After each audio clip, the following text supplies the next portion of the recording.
बड़े important facts आपको याद करने हैं जी। हमारे नेवी चीफ दिनेश त्रिपाठी जी क्या बोल रहे हैं?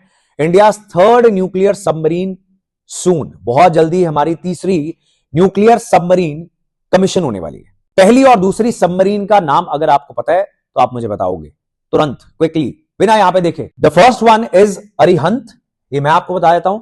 और अरिहंत के बाद जो इस प्रकार की सबमरीन्स बनाई जा रही हैं उन सभी सबमरीन्स को हम बोलते हैं अरिहंत क्लास सबमरीन्स। और न्यूक्लियर वेपन इनेबल्ड जो सबमरीन्स हैं उसकी जो फर्स्ट है that is Arihant, second is Arighat, 2024 में इसे कमीशन कर दिया गया था, यानी नेवी के अंदर इसको शामिल कर दिया गया था। एंड तीसरी जो अभी एक्सपेक्टेड है दैट विल बी अरिधमन। सो अरिहंत, अरिघात, अरिधमन, ये तीन हमारी न्यूक्लियर पावर्ड सबमरीन्स हैं।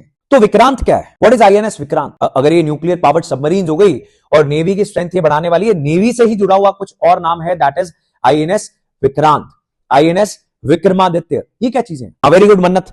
मन्नत ने जैसे तीन नाम लिखे हैं यहां पर, Arihant, Arighat, Aridhaman. I want all of you to write, otherwise आपको कल सुबह तक भूल जाएंगे। I am telling you, INS Vikrant और आईएनएस विक्रमादित्य ये हैं हमारे एयरक्राफ्ट कैरियर्स। एयरक्राफ्ट कैरियर क्या होता है? समंदर के अंदर एक शिप है, वहां पर आप बहुत छोटी सी रनवे पे एयरक्राफ्ट को लैंड करवा सकते हो और इसको टेक ऑफ करवा सकते हो। ये सबसे इंपॉर्टेंट चीज है। जिस कंट्री के पास जितने एयरक्राफ्ट कैरियर्स हैं उसकी नेवी उतनी ताकतवर मानी जाती है।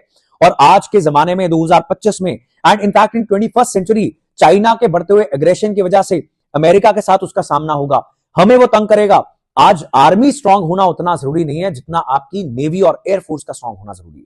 एंड उसके लिए aircraft carriers, nuclear powered submarines, these are very important. So Arihant, Aridhaman, Arighat, ये आज आपको याद हो गई nuclear powered submarines. And Vikramaditya और विक्रांत ये एयरक्राफ्ट कैरियर्स। विक्रमादित्य बहुत पुराना है, जब तक हम तीसरा इंडक्ट करेंगे इंडियन नेवी के अंदर, विक्रमादित्य जो है उसकी लाइफ खत्म हो जाएगी, उसको हमें हटाना पड़ेगा, तो हमारे पास दो ही रह जाएंगे। सिचुएशन इतनी बुरी है इंडिया के अंदर when it comes to the preparedness कि क्या हम युद्ध के लिए तैयार हैं कि हमें किराए पे रशिया से कुछ एयरक्राफ्ट कैरियर्स या फिर कुछ सबमरीन्स लेनी पड़ सकती हैं।